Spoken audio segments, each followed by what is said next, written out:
So, what were some of the challenges you had and opportunities that popped out of that first gig?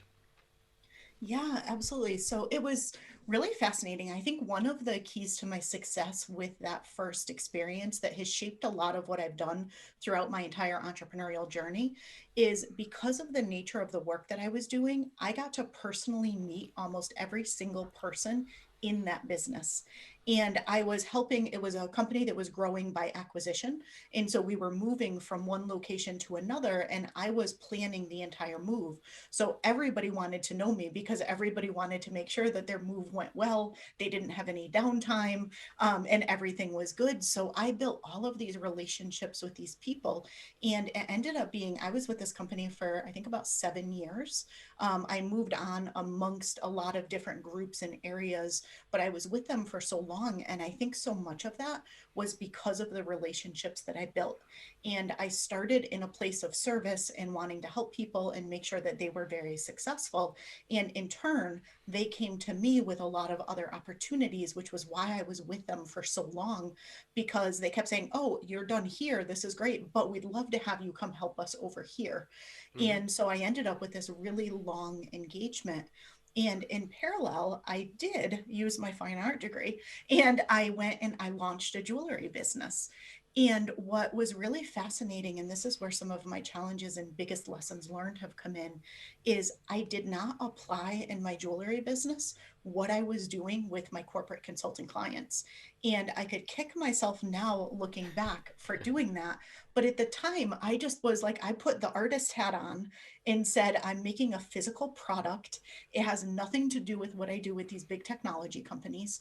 And I didn't see the parallels early on. And I wish I did. That was what ended up actually generating me to create the lean out method and to leverage it now with so many other businesses, because I did what a lot of business owners do in the beginning. I made a lot of assumptions about what my market wanted without testing them, a lot of very expensive assumptions, because they did not actually want what I thought that they wanted. I worked really hard. I mean, I pretty much burnt myself out. I worked around the clock. I put myself in a lot of debt.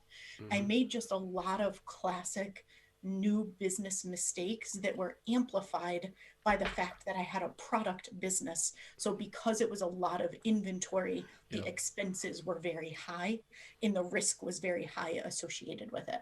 And it was at a really pivotal point in that business where I was faced with a decision of, all my sales reps and everybody was telling me I needed to move production to China. I really felt passionately about keeping it in the US and protecting the quality of the pieces. And we were in such a tough financial place, that I was really looking at, do I move production to China? Do I close the business? Is there a way that I could actually keep what I care about and what I value, keep production in the US and be able to pay my mortgage and keep this business going? And it was through that, like, rock bottom of business, if you will, that I recognized, why am I not leveraging any of the things that I'm doing when I'm consulting with these other businesses to Hmm. get them these incredible results? And I'm applying none of it to my own business. And that was the birth of lean out method. But it was putting systems in place, it was simplifying, it was building my team, it was doing the things, that I now teach people to do, that really turned that business completely around. I did keep production in the US. I did keep my quality up. That business is still alive and thriving. But it was a definite journey, getting to where I am today and to forming the lean out method and having that epiphany.